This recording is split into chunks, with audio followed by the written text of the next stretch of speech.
اعوذ باللہ من الشیطان الرجیم بسم اللہ الرحمن الرحیم الحمد للہ والصلاۃ علیہ مبعد۔ میں سب سے پہلے کل کی جو آنے والا کل ہے روز ولادت شہزادی اسلام بطول عذرا جناب فاطمۃ الزہرا سلام اللہ علیہ ہے، میں اس روز سعید کی مبارکباد تمام عالم انسانیت خصوصاً عالم تشیع کو دیتا ہوں۔ سامعین کرام، ناظرین محترم، گفتگو بطول عذرا کی اس لال کی ہے جو پردہ غیب میں ہے۔ عالم اسلام میں ہمارے اس امام کے لیے کئی طرح کے نظریات پائے جاتے ہیں اور کئی طرح کی گفتگو کی جاتی ہے۔ ایک انداز گفتگو یہ ہے کہ کیا کتابوں میں امام کا تذکرہ موجود ہے؟ تو میں کہتا ہوں کہ ہاں، یقیناً کتب اہل تشیع کو چھوڑ بھی دیا جائے تو عالم اسلام کی معتبر کتابوں میں اس بات کا تذکرہ ہے کہ نبی کا ایک نائب آئے گا اور نبی کا ایک نائب ہے۔ میں سردست 3 حدیثیں 3 کتابوں سے عرض کرتا ہوں۔ پہلی کتاب بخاری شریف ہے جو عالم انسانیت میں بڑی معتبر کتاب مانی جاتی ہے اور بعد از کلام باری صحیح بخاری کی سند کے ساتھ اس کو معتبر سمجھا جاتا ہے۔ اس میں ایک حدیث پائی جاتی ہے جابر بن سمرہ سے کہ وہ کہتے ہیں یکونو اسنا عشرہ امیرن، پیغمبر نے فرمایا کہ یکونو اسنا عشرہ امیرن کلہم من قریش، کہ میرے 12 امیر ہوں گے، امت مسلمہ کے 12 امیر ہوں گے اور سب کے سب قریش ہوں گے، قریشی ہوں گے، قبیلہ قریش سے ان کا تعلق ہوگا۔ دوسری حدیث بھی حدیث کی انتہائی معتبر کتاب صحیح مسلم میں ہے، جس میں نبی نے فرمایا ہے لا یزال الاسلام عزیزا الا اثنا عشر خلیفۃ، کہ اسلام اس وقت تک زائل نہیں ہو سکتا، ختم نہیں ہو سکتا جب تک کہ میرے 12 نائب نہ آ جائیں، جب تک کہ اسلام کے 12 ہادی نہ آ جائیں۔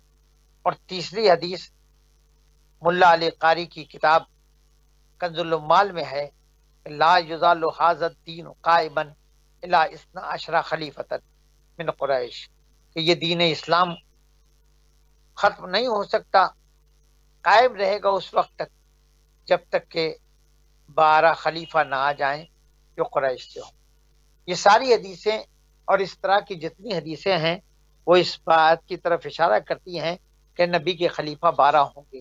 آپ سے مجھے عرض کرنی ہے کہ عالمی انسانیت میں آپ دیکھ ڈالیے جتنے بھی فرقے پائے جاتے ہیں ان کے ہاں خلفاء کی تعداد 14 ہے، 15 ہے، 20 ہے، 25 ہے، 50 ہے، 100 ہے، 150 ہے، لیکن 12 خلیفہ کی تعداد کسی کیا نہیں ہے، صرف اور صرف یہ ہمارے یہاں ہے۔ اور یہ 12 خلیفہ کی جب تعداد ہمارے یہاں ہے تو یہ ایک دلیل اس بات کی ہے کہ ہم اپنے امام کی کو یہ مانتے ہیں اور ان کی بات، ان کے نبی کی باتوں پر ہم ایمان لاتے ہیں۔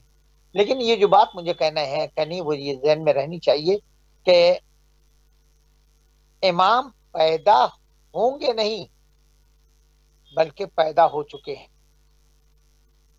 دیکھیے اس بات کو سمجھیے گا۔ اور دوسری بات یہ ہے کہ سارے فرقوں میں یہ بات طے ہے کہ آخری امام امام مہدی آخر الزمان علیہ السلام ہوں گے، اجل اللہ تعالیٰ فرج شریف وہ ہوں گے، اور نبی کے آخری نائب وہ ہوں گے۔ دوسری بات اس کے ساتھ یہ ہے کہ امام کے وجود کے بارے میں انکار کرنا کہ امام نہیں ہے، 2 صورتیں اس کی ہیں۔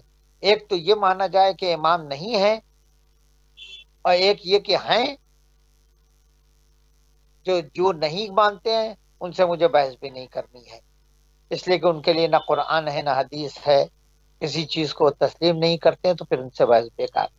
لیکن جو لوگ یہ کہتے ہیں کہ امام ہیں یعنی آئیں گے، وہاں بھی اب آ کے دو فرقے ہو جاتے ہیں، دو گروہ ہو جاتے ہیں۔ ایک ہے کہ جو کہتا ہے کہ امام آ چکے ہیں، پردہ غیب میں ہے۔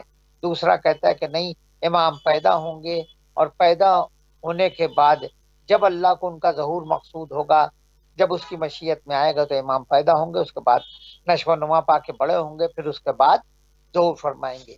یہ لوگ امام کے وجود کا انکار کیوں کرتے ہیں؟ انکار اس لیے کرتے ہیں کہ ان کے دماغ میں یہ بات نہیں بیٹھتی کہ کوئی انسان 1400 سال تک کیسے زندہ رہ سکتا ہے، 1500 1600 1700 سال کیسے زندہ رہ سکتا ہے۔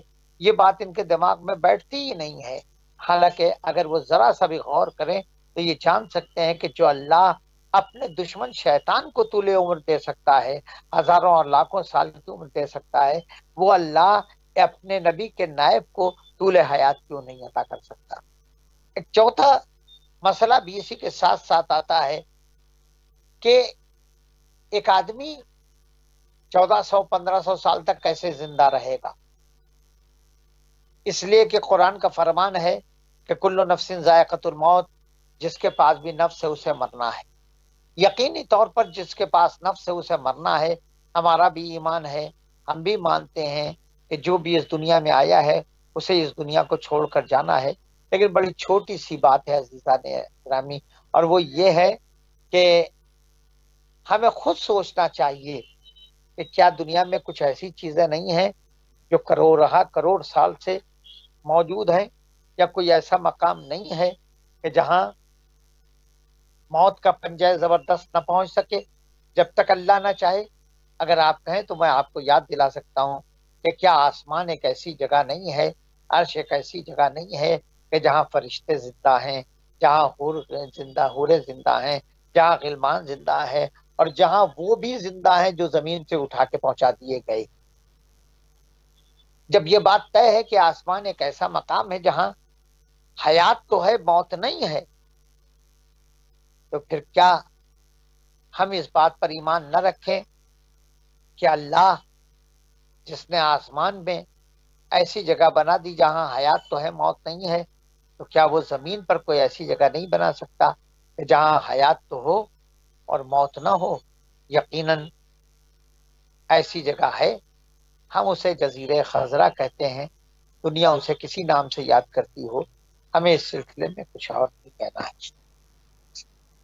ایک آخری بات جو مجھے عرض کرنی ہے آپ کی خدمت عالیہ میں، اور وہ یہ ہے کہ آیا کیا امام زمانہ کی غیبت پر کوئی قرآنی دلیل بھی ہے؟ دیکھیے، ایسے تو قرآن کی بہت سی آیت ہے، لیکن میں چاہتا ہوں کہ آپ کو پہلے یہ بتا دوں کہ ہمارا نہیں عالم اسلام کا اس بات پر ایمان ہے کہ لا رد ولا یا بسم اللہ فی کتاب مبین، کہ کوئی ایسا سوال، کوئی ایسا جواب نہیں ہے کہ جو قرآن کے دامن میں محفوظ نہ ہو۔ کوئی ایسا جواب آپ سوال کریں اور قرآن میں نہ موجود ہو، یہ نہیں ہے۔ جب یہ بات طے ہے تو اب ایک بات میں سب سے پہلے کہنا چاہتا ہوں، اس کے بعد 2-3 آیتیں سنا دوں گا کہ جب اللہ نے جناب ابراہیم کا امتحان لیا، اور امتحان لینے کے بعد جناب ابراہیم نے امتحان میں کامیابی حاصل کی، اور اللہ نے کہا کہ انی جاعلک للناس اماما، ابراہیم ہم تمہیں عہدہ امامت پر سرفراز کر رہے ہیں۔ تو جناب ابراہیم نے کہا کہ پروردگار، کیا یہ عہدہ میری ذریت میں رہے گا؟ اللہ نے کہا ہاں، تمہاری ذریت میں رہے گا، لیکن اس عہدے کو ظالم نہیں پائیں گے۔ جب اللہ نے جناب ابراہیم سے یہ وعدہ کر لیا کہ نسل ابراہیمی میں امامت رہے گی، تو میں تاریخ ایک چھوٹا سا طالب علم ہونے کے ناطے ایک جملہ کہہ سکتا ہوں آپ کی خدمت میں کہ آپ اٹھا کر جناب ابراہیم سے پیغمبر اسلام تک دیکھ لیں، اور اس کے بعد دیکھیں کہ جہاں سے امامت کا سلسلہ شروع ہوتا ہے، امامت کے لیے کہ کون ایسا ہے کہ جس نے دعویٰ کیا ہو کہ میں امام ہوں؟ وہ علی ہیں، امام حسن ہیں، اور پھر ان کے بعد میں، اور پھر ہمارا امام زمانہ اجل اللہ شریف ہے کہ جن کا آمد کا ہم انتظار کر رہے ہیں، جن کے ظہور کا ہم انتظار کر رہے ہیں۔ ذرا آپ سوچئے کہ جب ابراہیم نے عہدہ مانگا تھا، جناب ابراہیم کو یہ عہدہ ملا. یاد رکھیے گا، دنیا میں کروڑوں انسان ہوئے جنہوں نے قائد ہونے کا، امیر ہونے کا، خلیفہ ہونے کا دعویٰ کیا، لیکن امامت کا دعویٰ کسی نے نہیں کیا. اور اس سے بڑی بات کہ امامت کے دعوے کے ساتھ نسل ابراہیمی میں ہونے کا دعویٰ یہی 12 امام ہیں جنہوں نے کیا ہے کہ ہم نسل ابراہیم اور ہم امام ہیں. اب جو آیات ہیں وہ قرآن حکیم کی، دیکھیے جو آیات ہے قرآن حکیم کی ان کو دیکھیے گا اور ان کے اوپر غور کیجیے گا آپ، تو آپ کو احساس ہوگا کہ کتنی بڑی بات اللہ نے کی ہے. پہلی بات تو یہ کہ اللہ نے یہ کہا ہے کہ دیکھو العزت للہ، للہ العزت، معاف کیجیے گا، للہ العزت ولرسولہ وللمؤمنین، عزت اللہ کے لیے ہے، عزت اس کے رسول کے لیے ہے اور مومنین کے لیے ہے. مومنین کا مطلب آپ اور ہم نہیں ہیں. جنہیں عرف عام میں مومن کہا جاتا ہے وہ نہیں ہے، معاف کیجیے گا، اس لیے کہ قرآن کی بعض آیتوں کی تشریح کرتی ہیں جہاں اللہ نے یہ کہا کہ للہ العزت ولرسولہ وللمؤمنین، وہیں اللہ نے اس کے بعد یہ بھی کہا کہ اطیعوا اللہ واطیعوا الرسول واولی الامر منکم. دیکھو، اطاعت کرو اللہ کی، اطاعت کرو اس کے رسول کی، اور اولی الامر کی اطاعت کرو. یقینی طور پر علماء نے جب اس آیہ کریمہ کی تفسیر کی تو اولی الامر کے سلسلے میں اور مومنین کے سلسلے میں بھی اختلاف کیا ہے. اولی الامر کے سلسلے میں یہ کہا کہ جو بادشاہ وقت ہو، خلیفہ وقت ہو، جو قائد ہو، وہی اولی الامر ہے. لیکن ہم جانتے ہیں کہ حقیقتاً ایسا نہیں ہے، اس لیے کہ ظالم بھی بادشاہ بن جاتے ہیں، ظالم بھی خلیفہ بن جاتے ہیں، ظالم بھی قائد بن جاتے ہیں، اور اولی الامر ظالم نہیں ہو سکتا ہے. لہٰذا اس سے مانا جائے گا کہ اس سے وہی لوگ مراد ہیں کہ جو نیابت پیغمبر اسلام کے حقیقی حقدار تھے. ایک تیسری آیت ہے کہ جس میں اللہ نے کہا، اور اس آیت کو ہم اکثر سنتے رہتے ہیں، انما ولیکم اللہ ورسولہ والذین آمنوا الذین یقیمون الصلاۃ ویؤتون الزکاۃ وهم راکعون. بے شک تمہارا ولی اللہ ہے، اس کا رسول ہے. اور اس کے بعد اب بتایا جا رہا ہے کہ اور تمہارا ولی وہ بھی ہے کہ جو نماز قائم کرتا ہے اور حالت رکوع میں زکوٰۃ دیتا ہے. ان آیت سے یہ بات معلوم ہے کہ ہمیں ایک ولی، ایک امام اور ایک اولی امر کی اطاعت کرنی ہے.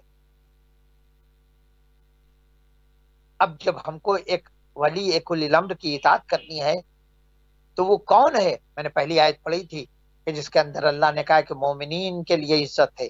اب ایک آخری آیت پڑھتا ہوں کہ جہاں اللہ نے، یہ سورہ توبہ کی آیت ہے جہاں خلاق موجودات کہتا ہے فَسَيَرَى اللَّهُ عَمَلَكُمْ وَرَسُولُهُ وَالْمُؤْمِنُونَ، کہ تمہارے اعمال دیکھتے ہیں، اللہ دیکھ رہا ہے، اس کا رسول دیکھ رہا ہے اور مومنین دیکھ رہے ہیں. سوال یہ ہے کہ وہ مومنین کون ہے؟ ہمارا حال تو یہ ہے کہ ہم اپنے بیٹے کے بارے میں نہیں جانتے ہیں تو وہ کیا کر رہا ہے، اپنے بھائی کے بارے میں نہیں جانتے ہیں کہ وہ کیا کر رہا ہے. لیکن یہ ایسے مومن ہیں کہ جو سارے اعمال سب کے دے رہے ہیں، بتائے ہیں. یقینی طور پر یہی وہ ہیں کہ جو لوگ اولی الامر کہلانے والے ہیں، یہی وہ ہیں کہ جو اللہ نے جن کی اطاعت کا حکم دیا ہے. اور اس میں سب سے بڑی بات یہ ہے کہ اللہ نے جب یہ حکم دیا ہے تو یہ دیکھیے کہ اللہ بھی نگاہوں سے غائب ہے اور ہمارے اعمال دیکھ رہا ہے. نبی بھی ہماری نگاہوں سے اوجھل ہیں لیکن ہمارے اعمال دیکھ رہے ہیں. تو اب امام بھی وہ ہوگا جو نگاہوں سے اوجھل ہے لیکن ہمارے اعمال دیکھ رہا ہے. کہ یہ حدیث ہمارے درمیان مشہور نہیں ہے کہ ہر شب جمعہ ہمارے اعمال امام زمانہ اجل اللہ فرج شریف کے سامنے پیش کیے جاتے ہیں. اگر اعمال میں حسنات ہوتے ہیں تو امام کے لبوں پہ تبسم آتا ہے، اگر سیئات ہوتے ہیں تو امام کی آنکھوں سے آنسو جاتے ہیں. ہمیں چاہیے کہ ہم اپنے امام کو رضا نہ کریں، اس لیے کہ ہمارا امام اپنے جد مظلوم حسین غریب کے غم میں پہلے ہی سے چکا. آخری بات عرض کرنا چاہتا ہوں اور ایک چھوٹی سی بات ہے جو ذرا توجہ کرنے کی چیز ہے کہ کیا نبی نے اور اماموں نے آخری امام کی آنے کی خبر دی ہے؟ یقیناً ہمارے نبی نے بھی بتایا ہے، اور عالم اسلام کی کتابیں اٹھا لیجیے، اس کے اندر یہ بات مشہور لکھی ہوئی ہے کہ نبی نے فرمایا کہ میرا آخری نائب جو آئے گا وہ میرا ہم نام ہوگا، میرا ہم کنیت ہوگا۔ اور ہم جانتے ہیں کہ ہمارے آخری امام کا نام پیغمبر کا نام ہے، اور آپ کی کنیت پیغمبر کی کنیت ہے۔ آخری امام کے آنے کی خبر سارے اماموں نے دی ہے، خصوصاً وہ امام کہ جس کی ہم ملت کہلاتے ہیں، ملت جعفریہ کہلاتے ہیں، کہ جہاں سے اسلام تشیع کو فروغ ملا ہے، اس امام نے بھی اس بات کی طرف اشارہ کیا ہے۔ ایک شخص امام کے پاس آیا اور آ کے اس نے سوال کیا کہ مولا یہ بتائیے کہ آخری امام اس دنیا میں کب تشریف لائیں گے؟ وضاحت کر دوں ایک جملے کی کہ یہاں ظہور سے مطلب نہیں ہے، اس دنیا میں تشریف لانے سے مطلب ہے کہ ابھی امام ہمارا نہیں آئے، چونکہ چھٹے امام سے پوچھا جا رہا ہے، چھٹے امام کے بعد ساتویں امام، پھر آٹھویں اور نویں، دسویں، پھر 11ویں امام، اس کے بعد امام زمانہ کی ولادت کا زمانہ آئے گا۔ اس نے سوال کیا، امام نے ایک لفظ کہا، نور۔ خاموش ہو گئے۔ اس نے پھر پوچھا، امام نے کہا نور۔ اس نے تیسری مرتبہ سوال کیا کہ مولا آخری امام اس دنیا میں کب تشریف لائیں گے؟ آپ نے کہا نور۔ آپ خاموش ہو گئے، وہ بھی چلا گیا، لیکن لوگوں کی سمجھ میں نہیں آیا۔ لیکن اس کے بعد علماء نے اس بات کو حل کیا کہ معاملہ کیا ہے۔ پورا علم ہے، علم العادات، کہ جہاں حروف تہجی کے اعتبار سے جوڑا جاتا ہے۔ میں اس کی وضاحت کے لیے ایک اور چھوٹا سا واقعہ پانچویں امام محمد باقر علیہ السلام کے سلسلے میں عرض کرنا چاہتا ہوں کہ آپ سے ایک شخص نے آ کے کئی سوال کیے، اس میں ایک سوال یہ تھا کہ مولا قرآن کے اندر جو الف لام میم صاد ہے اس کا مطلب کیا ہے؟ تو امام نے جواب دیا، وہ چلا گیا۔ امام کے پاس امام کے صحابی ابو عبید بہرانی بیٹھے ہوئے تھے۔ امام سے کہا مولا آپ فرضات فرمائیے کہ دیکھو قرآن کا کچھ ظاہر ہے اور کچھ باطن ہے، سمجھنا۔ اس کے بعد امام نے فرمایا کہ ذرا جوڑو، الف کے کتنے عدد ہوتے ہیں، لام کے کتنے ہوتے ہیں، میم کے کتنے ہوتے ہیں، سواد کے کتنے ہوتے ہیں؟ اس نے جوڑنے کے بعد بتایا کہ 161 ہوتے ہیں۔ تو امام نے کہا سنو، 161 ہجری جب آئے گا تو بنی امیہ کی حکومت پناہ ہو جائے گی۔ یہ علم العداد ہے۔ اس نے امام سے پوچھا، چھٹے امام سے، کہ 12ویں امام کب تشریف لائیں گے؟ آپ نے کہا نور۔ علماء نے بعد میں اس بات کی طرف اشارہ کیا کہ امام کے کہنے کا مطلب یہ تھا کہ نور کی عدد نکالو تو 256 ہوتے ہیں، اور اس 256 کا مطلب یہ ہے کہ امام کی ولادت کا سن یہی ہے، 256 ہے۔ وآخر دعوانا الحمد والحمد للہ رب العالمین۔ خدا حافظ۔